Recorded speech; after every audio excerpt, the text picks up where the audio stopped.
It is Monday, June 13th, 2022, and my voice is suddenly, there we go, try it again. This is the SOS show with Lott Jr. I'm Lott Jr., super organizer. We are continuing to celebrate the 7-year anniversary of the Super Organizer Show with Lott Jr., my longest running show I've ever done. Last week we had Flobo Boyce come on and host a Q&A about organizing. We took questions. We were live. We were live for the first time for one of my, what do you call it? I went blank all of a sudden. For one of my anniversary shows. My anniversary shows were always guest heavy, guest driven. This was the first time I'd have a guest for it. I had a guest host. I guess that still counts. But we took questions from the audience. He asked me some really good questions. It was really good. We had some really good questions. I was asked a couple of questions I was never asked before. So I did enjoy that. But there was something else I wanted to talk about. I wanted to talk about the radio side of this show, because originally the show was called the Super Organizer Radio Show. No, excuse me, Super Organizer Universe Radio Show back in 2015. And I haven't really talked heavily about that ever on the show. And I decided I'm going to continue doing that with this episode and kind of continue the celebration of the history of this podcast / video show / radio show. I always want thanks and gratitude. I didn't do it last week, but I want thanks and gratitude just to every single guest who's ever come on. I've had so many very diverse guests come on from the industry, not from the industry, who saw value in my show and decided to come on and sell it and talk about the organization, time management, productivity. I appreciate that. I also want to give thanks and gratitude to every single listener, viewer, live and otherwise. Again, the show wouldn't be here if no one was listening to it. I would have stopped a long time ago. We're heading towards 400 shows. That's coming soon. So I'm very excited about that. And also thanks and gratitude to all the opportunities this show, my company is Super Organizer, which has been in business 13 years almost. I'm in my 13th year to say. What has brought me books and music and a play that I'm writing, a musical I'm writing. I've had famous clients. I've had not famous clients. I've had a chance to share moments with so many people in their lives, affect change in their lives, see the happiness and the growth they have. It's been such a wonderful, wonderful experience. Doing the show. I'm trying to do something. I don't know what's going on. Not something is not happening. I don't know what's going on there. Something's not happening.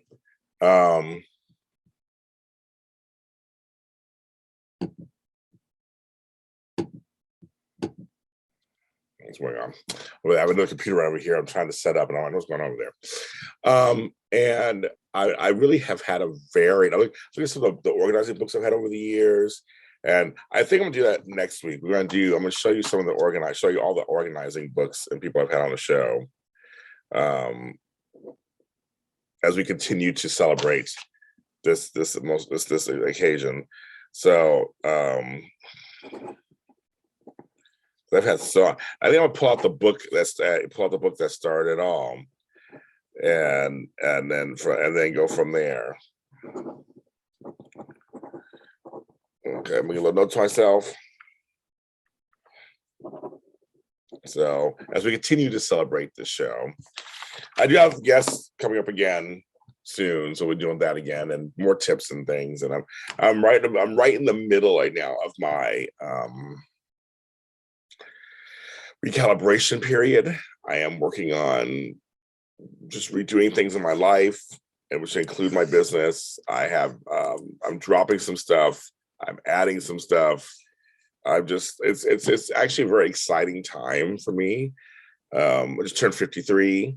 last month, and so I'm doing that. And I'm just really trying to pull stuff together. So it's a good time to reflect back on the beginnings of the show. So you guys may not know this or didn't know this, or may not, or some of you might remember. I had a blog for years. I almost wish I didn't get rid of that blog. I had lost the domain name, lost the blog. I got the domain name back. I haven't done anything with it yet. It's still sitting there, but I do have a lot of help.com, and there's a page for organizing on it. I'm still building the website and building all that up. That's one thing I'm doing during this time period also. But I had a blog that was very successful. I had it for 6 years. I had 2 blogs at one point, but I have one that's for 6 years. And that blog caught the attention, and I was looking around for expanding my ventures. I wasn't on AfterBuzz TV yet. I wasn't doing video. I wasn't doing any hosting. But I was always a person who loved radio. There's something about sitting in a room. I always imagine being in a big building in a small room with like no windows or very little windows, but like an engineer and producers and records everywhere and knobs and twisty things and a chair and a desk with my food I was half eating and coffee and stuff to drink, and just talking to people for 3 or 4 hours at a time. Just having and see, growing up in the 70s and 80s, there was no organizing. So that's a whole other story. But for me, it was people like Wolfman Jack or Casey Kasem, who did the America's Billboard Top 40 every Sunday morning. His voice, oh my God. Gary Owens, Rick Dees' cast of idiots. I'll never forget them. Every morning, Kiss FM 102.7 in LA. He had him and his wife did all these characters like John Revolting and Chewy from La Puente. They had Heine Wine. Like I just remember every morning getting ready for school or work and listening to them. Of course, he had Disco Duck that went big and went up to number 1. Richard Blade on Carol Q here in LA. In New York was Disco 92. It was also Z100. It played all the regular hits. Back in Los Angeles, when I used to come visit in the 90s, K-Big 101, 104.3 had Disco Saturday nights. My friend Michelle and I would come down. Before we go out, I actually have the turntable over. You can't see it. I wish I could do it. I can't do it. It's over there. I would press the button. We'd have drinks. We'd be getting ready to go out and listen to disco and just get ready and have the best time. I miss those days. There was the Mighty 690 Pirate Radio, KDAY 1580 KDAY AM here in Los Angeles. Like I played with transistor radios as a kid. Radio was something, and it's funny because my friend Cameron Lewis, we had a show called Cameron on a Lot at one point. We did a lot of shows together at AfterBuzz. He loved radio. He's 20 years younger than I am. And now he's the producer of the #1 morning radio show in LA, Woody. We're over at 927. And then 97.1. And then my friend Flobo, who was on, he loved radio also. We were DJs. He's still a DJ, a wedding DJ, but I used to DJ back in the day too, in the 90s, clubs and parties. And I used to make mixtapes. And there's something about just sitting, chit-chatting, talking about music, talking with friends on a radio format. I just want to be in a room, and that's it. Just get me going. And even now as I talk about it, I get goosebumps because that's something that I just always wanted. And I remember Columbia Radio Broadcasting was like, how could you get in? I didn't know how to get into it. But I had to live, kids to raise, and so I went the other routes of like retail and all that stuff. But I always still wanted. I was like, God, it'd be fun to be on radio. And I actually had a radio person on the show once back in the day, Gary Meyer back in the day. I just thought radio is so cool. It's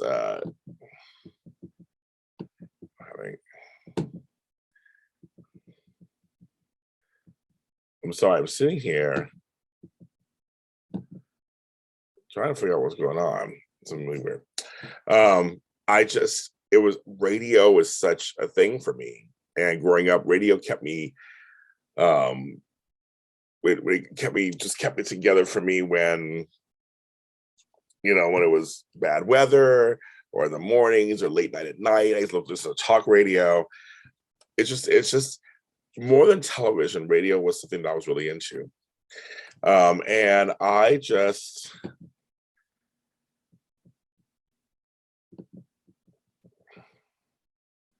sorry, buddy, 1 second. I'm just checking something.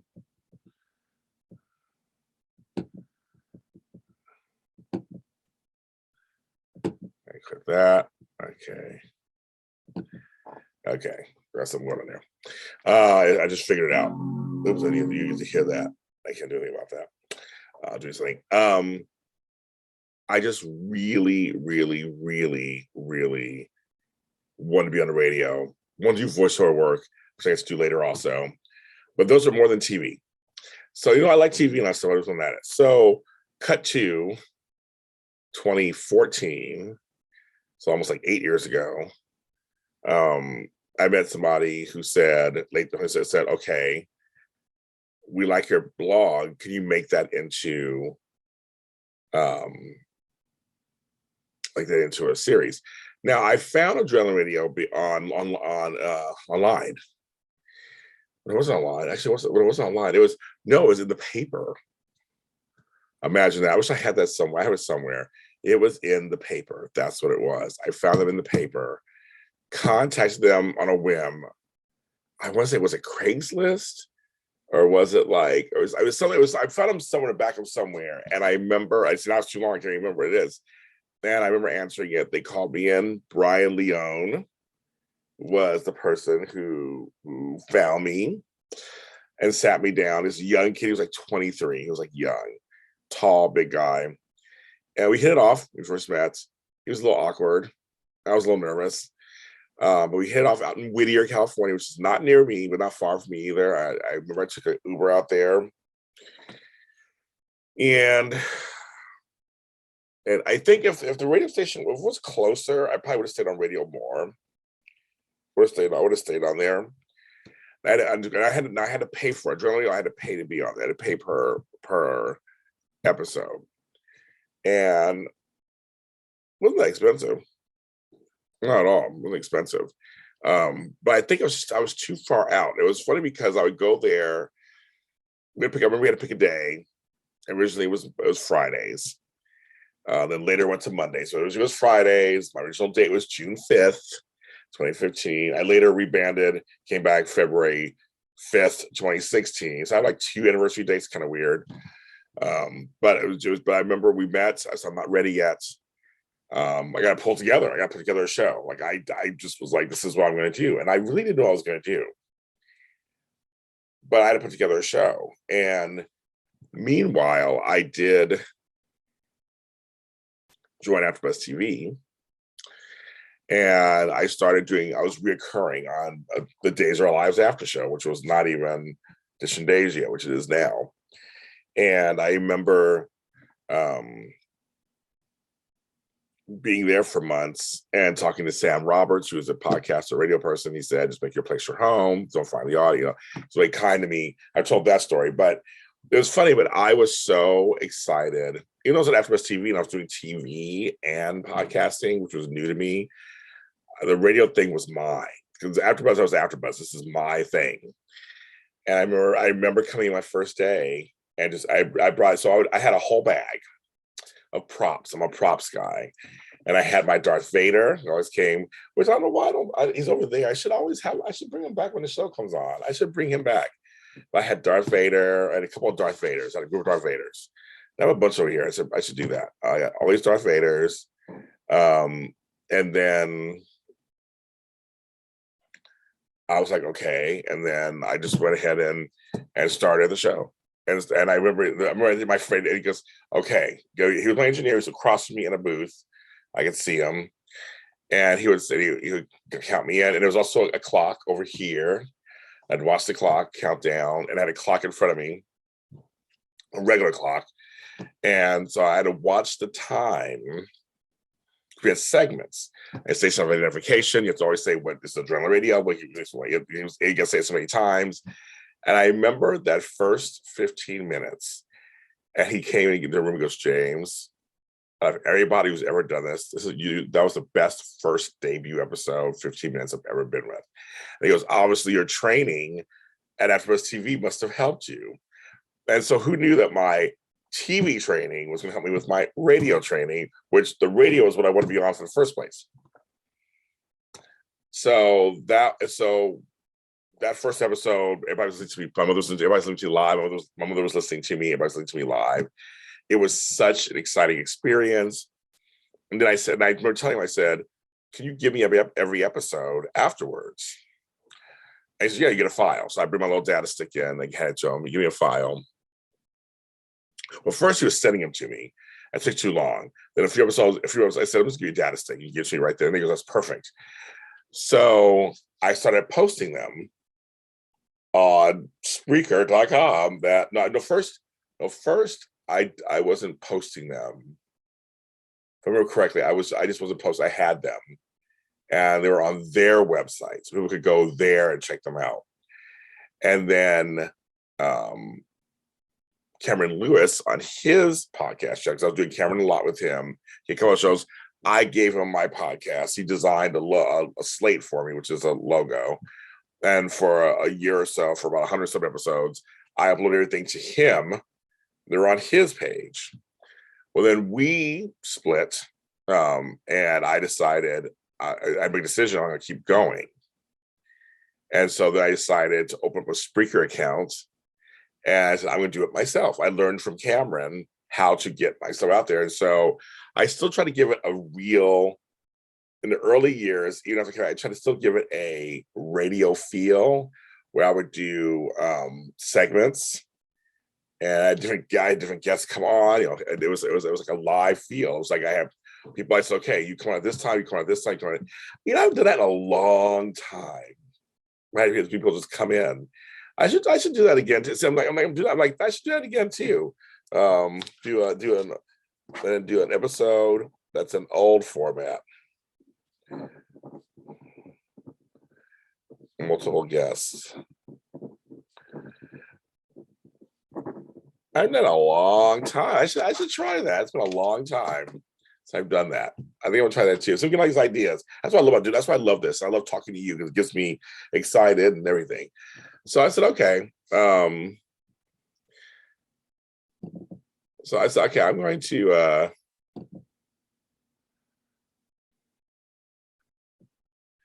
I was just like, okay, I guess we'll see what happens. And I just thought, okay, well, I will do it myself. And a podcast, it's kind of like a radio station. Like I said, I don't do the same kind of format. Radio is still different than podcasting. Like doing TV is different than podcasting. Like when I do the videos, I do all these things and bells and whistles and stuff in there and everything. And then I just transfer it over. I take the audio and bring it on here. So I don't always direct podcasts. Every once in a while, I'll direct and just do an audio. But I haven't done a radio style audio podcast in so long. I think for the 7th anniversary, I'm going to do something like that. I know for my interview show last year, I did a big one where I was interviewing everybody. I interviewed people separately and I pieced it together in segments. So I have done that. So similar, kind of close. But I don't know. It's just been a very interesting ride and I really realized my dreams came true. My childhood dream came true in a way I didn't expect, but the subject I did not expect. There was no organizing world. There was nothing organizing when I was growing up. So it was just kind of like this, but the dream came true. So I can actually say I was on radio. I did radio. I've been on radio for other things too, other projects. So I've done radio. I've done voiceover. I've done radio. So that part of that childhood dream has come true. And sometimes these dreams seem so far off. You're like, people say, oh, it's easy. People say your dreams can come true. And they seem so far off. But when you look back up, they can come true. They really can actually. I live in gratitude for that. That I lived the dream of going to a radio station, and even to this day, because after COVID happened, before COVID happened, I joined a place called After Party Radio. They were from out of Dallas, and they were black owned, black female owned, and they had an engineer. It was a cross between AfterBuzz and Adrenaline because they did audio and video. And back then, Adrenaline only did radio, and later they added audio component. But I was after my time. But it went out on their system, and it was like internet radio went on their system and on their websites, on all their stuff, and got view stuff from there. But then I would take the and put it on my system too. But I missed coming in, seeing the host from the show before me, my girl Gina. Hello, Gina. And other girls, and I made some friendships out of that. All that. It was such a fun. We did each other's shows. We were like, we support each other. They had a green room. I mean, I miss all of that. I miss it. Like, what's your show doing? I don't know. What's your show? Who's your guest on your show? Who's your guest on your show? And everybody meets up with each other, and it was just so much fun. And then the pandemic hit. After Party went out of business. AfterBuzz TV went out of business in LA. I think After Party's still going on in Dallas, but it went out of business for us. And then AfterBuzz is just a name only. I don't have any of that anymore. And part of me, because of COVID, clearly, is this the best format? It's the best. I guess it is the best, but it's also isolating.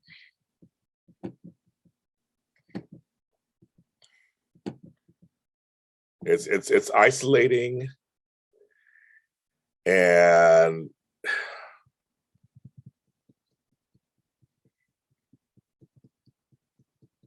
it's isolating. It's weird.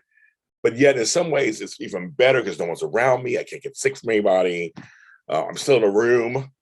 I'm kind of creating that little thing here. I'm kind of creating something. I don't know. It's very interesting. It's very interesting. It's just like, but I miss the camaraderie. I miss the closeness. I feel like that could be over at this point. But radio's still happening. People are still doing radio. Radio has not gone anywhere. I look at people like the Breakfast Club back in New York and see Charlamagne. They're all surrounded. They're talking, and it's just there's something about having guests in the room with you. I've been doing all my guests on Zoom and stuff. I completely miss it. I miss it sometimes, but I can come on here anytime I want. I'm recording this at nighttime. Anytime I want, I can come here, talk to you, tell you how I feel, tell you what's going on. It's still amazing. I don't know, it's still amazing. It's still amazing. It's still amazing. So I don't know. But 7 years, nearly 400 episodes. I'm here. I'm just ready to do this, and I'm gonna go as long as I can. I know last 3 months have not been as consistent in shows every week. I go through periods where I take little hiatuses, then come back, and I think it's very important because just year round you get tired. I don't have seasons. I just do this when I do it.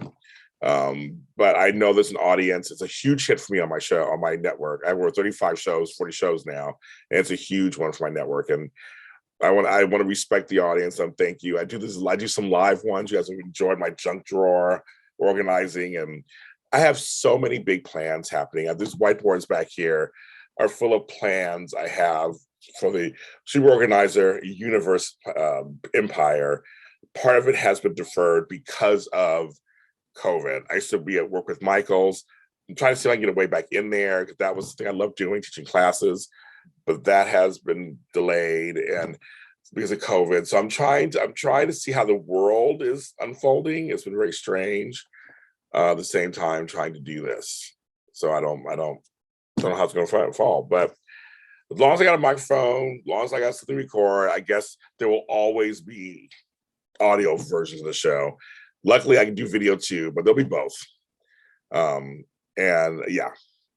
Now, all 400 episodes are not, half of them are audio only. That's the funny part. People are like, when people are asking me, where can you find the early shows?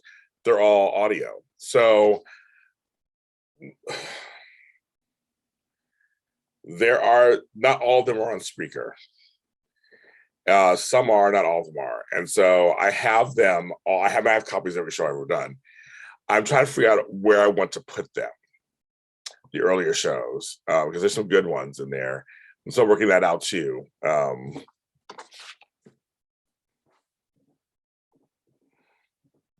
You notice myself. So I don't know. We'll see. We're gonna try to work that. We're gonna try to work that out somehow. Thank you so much for this journey. This journey. Now, I really want to talk about the radio version of this show and how important to the history of it is. And that, like you said, first quarter of these shows are all radio versions of it, and I miss it all the time. And I was gonna go back sometimes, and if I could find a radio station that was closer, maybe, I don't even know what's going on, not as expensive. I'm trying to find a studio if I could too, do these in a studio. So I used to work out. I'm tired of being on the valley. I live in Inglewood. I live by the water. I live by LAX. There has to be stuff down here. It's just. I'm trying to figure it all out. That's why I'm this time period in my life. I'm trying to figure it all out around the time of our 7th anniversary of the SOS show with James Lott Jr. Another thing that I'm going to give Kevin DeGaro gave me the suggestion of this kind of side moniker because of this. So it kind of works, and we were here to help. He gave me a little suggestion. Brian Leone gave me a suggestion. There's some people who are behind the scenes who helped me out with this. So I appreciate that. Shout out to NAPO. Shout out to ICD. Shout out to Tony Moore Jr. Shout out to Lucretia Lyon, Elizabeth Greer Taylor, and others from the first shows. My friends, Vinny Giacalone, my first male organizers on the show. There's just so many people to thank. Gary Meyer, everybody. I have so many people I want to thank. It's just outrageous how many guests I've had on the show. I've never counted or anything. I've had so many, and I'm just happy. I'm happy to continue to be able to do this, and it's fulfilling, and it's helped me also be one of the premier people in this business, which there you go.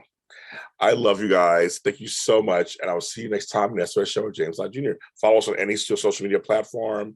Follow us on all the audio platforms and JLJ Media on YouTube.